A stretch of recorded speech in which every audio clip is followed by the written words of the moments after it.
दोस्तों कहानी शुरू होती है और हम ग्रिशा नाम के एक लड़के को देखते हैं जो कि रशिया के सबसे अमीर आदमी की बिगड़ी हुई औलाद है। वो एक क्लब में जाता है जहां पर उसे एक लड़की पसंद आ जाती है। वो उसे अपने पैसों के बल पर इम्प्रेस करने की कोशिश करता है, जिसके बाद वो उसके साथ इंटीमेट होने के लिए उसे अपने साथ ले जाने लगता है। वो लड़की कार में बैठती है, लेकिन ग्रिशा उसे कहता है कि तुम ये क्या कर रही हो, जल्दी से अपने कपड़े उतारो। लेकिन जब वो लड़की ऐसा करने से मना कर देती है तो ग्रिशा उसे वहां से भगा देता है, जिसके बाद वो भी वहां से चला जाता है। अब वो गाड़ी काफी तेजी से चला रहा था तो एक पुलिस वाला उसे रोक लेता है। ग्रिशा पुलिस वाले को कुछ नहीं कहता और उसके मुंह पर नोटों की एक गड्डी फेंक कर मारता है, लेकिन वो पुलिस वाला उससे रिश्वत नहीं लेता। अब वो पुलिस वाला उसको रोकने के लिए उसकी गाड़ी के आगे आ जाता है, लेकिन ग्रिशा रुकता नहीं और वो उसे अपनी गाड़ी के ऊपर चढ़ाकर गाड़ी को चलाने लगता है। इसके बाद हम उसके बाप गुस्तावो को देखते हैं जो कि पुलिस स्टेशन आता है। फिर पुलिस वाला उसे बताता है कि कल तुम्हारे बेटे ने एक पुलिस वाले को रिश्वत देने की कोशिश करी, लेकिन जब वो नहीं माना तो तुम्हारे बेटे ने उस पर गाड़ी चढ़ा दी। कहता है कि वो लड़का अपनी हद से आगे बढ़ता जा रहा है, इसलिए तुम्हें उसका कुछ करना पड़ेगा।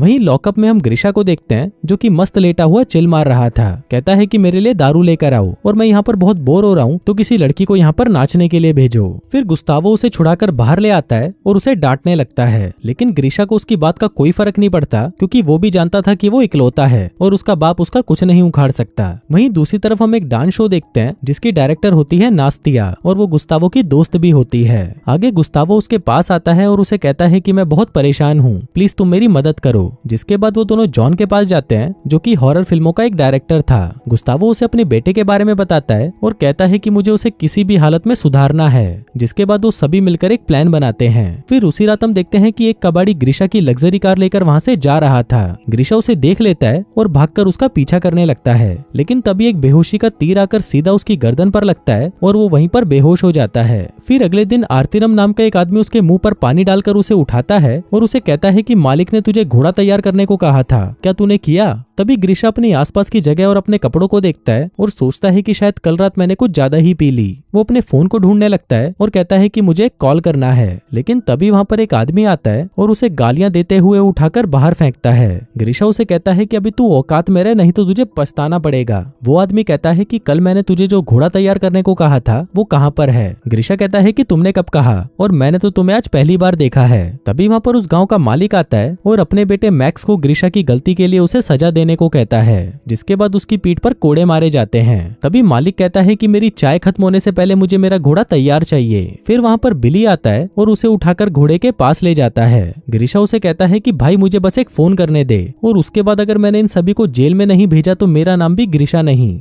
बिली कहता है कि तुम जो भी कह रहे हो मुझे कुछ समझ नहीं आ रहा। इसके बाद ग्रिशा वहां से भागने लगता है और सभी से कहता है कि जल्दी से पुलिस को कॉल करो, लेकिन वहां के लोगों को तो पता ही नहीं था कि पुलिस होती क्या है। फिर बिली उसे पहनने के लिए कपड़े देता है, लेकिन ग्रिशा कहता है कि मेरे कपड़े कहाँ पर हैं और यहाँ पर ये सभी लोग कैसे रह रहे हैं, इनके पास तो मोबाइल भी नहीं है, ये 21वीं सदी है और लोग यहाँ पर बिना फोन के रह रहे हैं। बिली उसे कहता है कि नहीं, ये सन 1860 है। आगे ग्रिशा को पकड़ लिया जाता है और उसे बाकी कैदियों के साथ फांसी लगाने के लिए ले जाया जाता है। ग्रिशा को लगता है कि शायद वो कोई सपना देख रहा है, लेकिन जैसे ही उसके गले के फंदे को टाइट किया जाता है तो ग्रिशा समझ जाता है कि नहीं, ये सच में हो रहा है। लेकिन तभी वहाँ पर एक खूबसूरत सी लड़की नताशा आती है जो कि गाँव के मालिक की बेटी है और मैक्स की बहन है। वो अपने बाप से कहती है कि पिताजी कम से कम आज के दिन तो ये सब मत करो, आज मेरा जन्मदिन है और मैं नहीं चाहती कि आज के दिन किसी को भी मारा जाए। अब उनकी फांसी कैंसिल कर दी जाती है, जिसके बाद बिली नताशा के पैरों में गिरकर उसे थैंक यू कहता है, लेकिन ग्रिशा उसे सिर्फ घूरता रहता है और उसे कुछ नहीं कहता।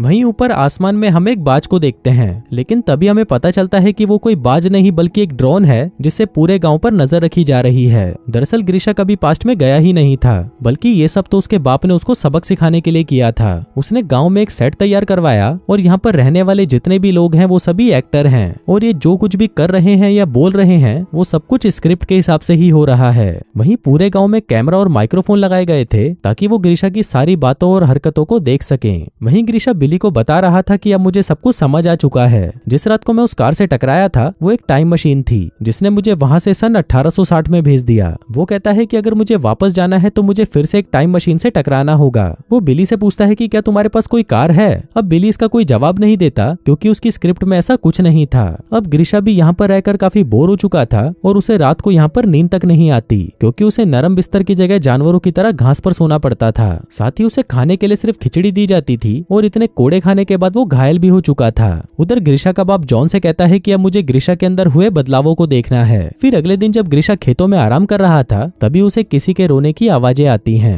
वो उन आवाजों के पीछे जाता है और देखता है कि इस गांव के मालिक की बेटी नताशा जोर जोर से रो रही है। वो उसे कहती है कि उसके बाप ने उसकी शादी एक अमीर बुढ़े से तय कर दी, लेकिन ग्रीशा उसे कहता है कि ये तो अच्छी बात है, कुछ ही दिनों में वो बुढ़ा टपक जाएगा और उसकी सारी दौलत तुम्हारी हो जाएगी। इसके बाद वो गांव के मालिक के फार्म से एक मुर्गी चुरा लेता है क्योंकि उसे चिकन खाए हुए काफी टाइम हो चुका था। तभी बिली उसके पास आता है और उसे कहता है कि मुझे भी थोड़ा खिला दो, लेकिन ग्रीशा उसे कहता है कि मैं तो पूरा खत्म कर चुका हूँ। फिर अगले सीन में हम कुछ लोगों को देखते हैं जिनसे पूछताछ की जा रही थी कि फार्म से मुर्गी किसने चुराई, और जब तक वो लोग असली चोर का नाम नहीं बताएंगे तब तक उनमें से किसी भी आदमी को चुनकर उस पर कोड़े मारे जाएंगे। वहीं पर ग्रीशा ये सब देख रहा था और उसे इससे कुछ भी फर्क नहीं पड़ता क्योंकि उसके मन में किसी के लिए रहम नहीं था। इसके बाद बिली अपने घाव ग्रीशा को दिखाने आता है जो कि उसकी पीठ पर मेकअप आर्टिस्ट ने बनाए थे। इसी दौरान वहां पर एक लड़की आती है जिसका नाम होता है मैरी। अब मैरी जैसे ही अपने घोड़े से नीचे उतरती है तभी उसकी चमकती हुई कच्छी सबको दिखाई दे जाती है। अब उसकी कच्छी देखकर ग्रीशा उसके पास आता है और उसे पूछता है कि तुम्हारे पास ये कच्छी कहाँ से आई,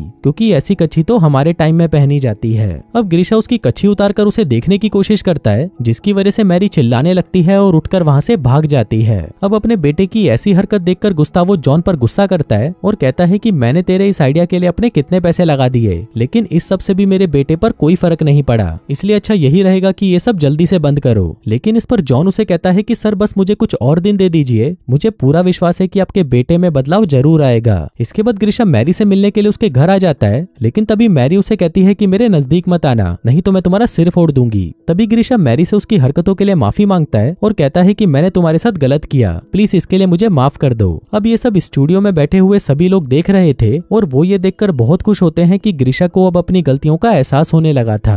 अब ऐसे ही कुछ और दिन बीत जाते हैं और अब वो दिन भी आ जाता है जब नताशा की शादी एक बूढ़े आदमी से होनी थी। अब सभी लोग खुशी के मारे डांस कर रहे थे, लेकिन तभी नताशा ग्रीशा के पास आती है और कहती है कि मुझे उस बूढ़े से शादी नहीं करनी, इसलिए मैं नदी में कूदकर अपनी जान देने जा रही हूँ। जिसके बाद वो नदी के किनारे जाकर वहाँ पर मरने के लिए खड़ी हो जाती है, लेकिन ग्रीशा को इससे कोई फर्क नहीं पड़ता। वो तो मैरी के साथ बातें करने लगता है और उसे बताता है कि वो 21वीं सदी से आया है, जहाँ पर वो लोग छोटे छोटे प्लास्टिक के डब्बे से एक गांव से दूसरे गांव में जादू से बातें करते हैं और आसमान में बड़े बड़े लोहे के पक्षी उड़ते हैं। तभी बिली उसके पास आता है और उसे पूछता है कि नताशा कहीं पर मिल नहीं रही, क्या आपने उसे देखा है? अब यहाँ पर बिली उसे ये याद दिलाने आया था कि नताशा नदी के पास मरने गई है ताकि ग्रीशा उसे जाकर बचा ले। फिर ग्रीशा जैसे ही उसे बचाने के लिए भागता है तभी नताशा को बता दिया जाता है कि ग्रीशा तुम्हारी तरफ ही आ रहा है, जल्दी से डूबने की एक्टिंग शुरू करो। अब नताशा डूबने का नाटक करने लगती है, लेकिन तभी ग्रीशा आकर उसे बचा लेता है। इसके बाद वो उसे उठाकर अपने घर ले जाता है। वहीं नताशा उसके साथ इंटीमेट होने की कोशिश करती है, लेकिन वो उसे बिल्कुल भी भाव नहीं देता क्योंकि अब उसे मैरी ज्यादा पसंद आ गई थी। इसके बाद वो कपड़े बदलता है और मैरी से मिलने के लिए उसके घर की तरफ जाने लगता है। वहीं टीम मैरी को भी बता देती है कि ग्रीशा तुम्हारी तरफ ही आ रहा है, जल्दी से तैयार हो जाओ। आगे मैरी गाँव के कपड़े पहनकर बाहर आती है और गेट खोलती है।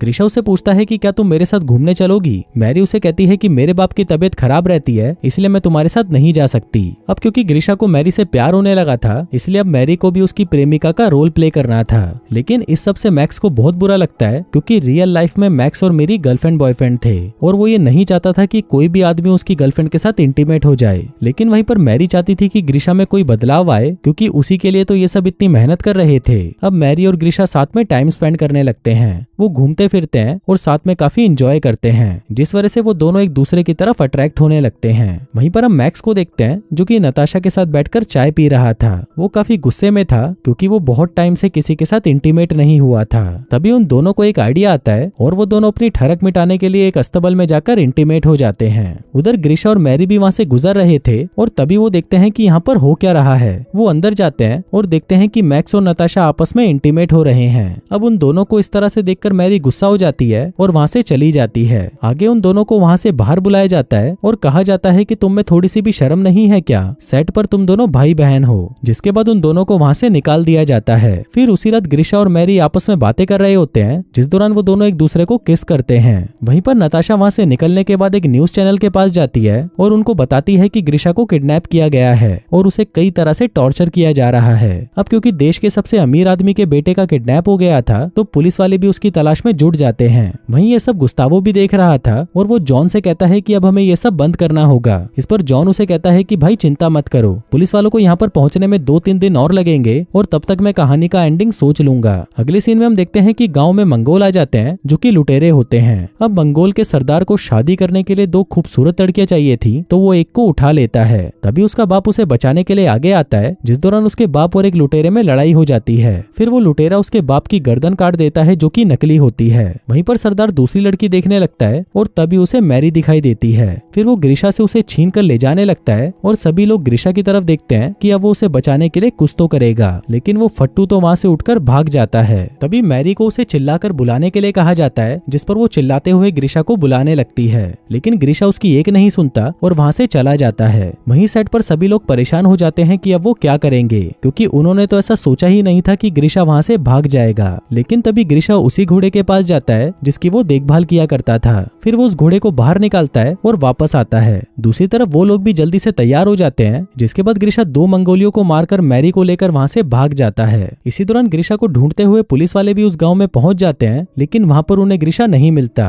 पुलिस वाले वहां पर लोगों से पूछते हैं कि तुम यहाँ पर क्या कर रहे हो, जिस पर वो बताते हैं कि यहाँ पर हमारी मूवी की शूटिंग चल रही है, जो कि कोई भी क्राइम नहीं था, तो पुलिस वालों को वहां से जाना पड़ता है। वहीं पर ग्रीशा और मैरी भागते भागते एक पेट्रोल पंप पर पहुंच जाते हैं, जिसको देखकर ग्रीशा हैरान हो जाता है कि सन 1860 में पेट्रोल कहां से आया। तभी पीछे से एक आदमी उस पर बेहोशी का इंजेक्शन फायर करता है, जिससे वो वहीं पर बेहोश हो जाता है। फिर कुछ देर बाद उसे होश आता है तो उसका बाप उसे बताता है कि उसका एक्सीडेंट हुआ था और पिछले 3 महीनों से वो कोमा में था। इसके बाद हम देखते हैं कि सबसे ग्रीशा में बहुत सारे बदलाव आ चुके थे, जिसके बाद जब वो क्लब में जाता है तो उसे कुछ भी पहले जैसा नहीं लगता। उसे सब चीजें बोरिंग और बेकार लगने लगती है और उसका किसी भी चीज में कोई इंटरेस्ट नहीं होता। आगे वो उस पुलिस वाले के पास जाता है जिसका उसने एक्सीडेंट किया था और उसे अपनी महंगी कार की चाबी माफी के तौर पर दे देता है। फिर रात को जब वो क्लब में बैठा था तभी उसकी नजर नताशा और मैक्स पर पड़ती है। फिर वो दोनों भी उसे सब कुछ बता देते हैं कि तुमने कोई भी टाइम ट्रेवल नहीं किया था और न ही तुम्हारा कोई एक्सीडेंट हुआ था, वो सब तो तुम्हारे बाप ने तुम्हें सुधारने के लिए किया था। इसके बाद वो दोनों उसे मैरी से मिलवाने लेके जाते हैं और फिर ग्रीशा मैरी से कहता है कि मैं तुमसे प्यार करता हूँ। वहीं मैरी भी उसे कहती है कि मैंने भी तुम्हें बहुत मिस किया, जिसके बाद वो दोनों एक दूसरे को किस करते हैं। फिर फिल्म के लास्ट सीन में हम गुस्तावो को देखते हैं जो कि नास्तिया से शादी कर रहा था।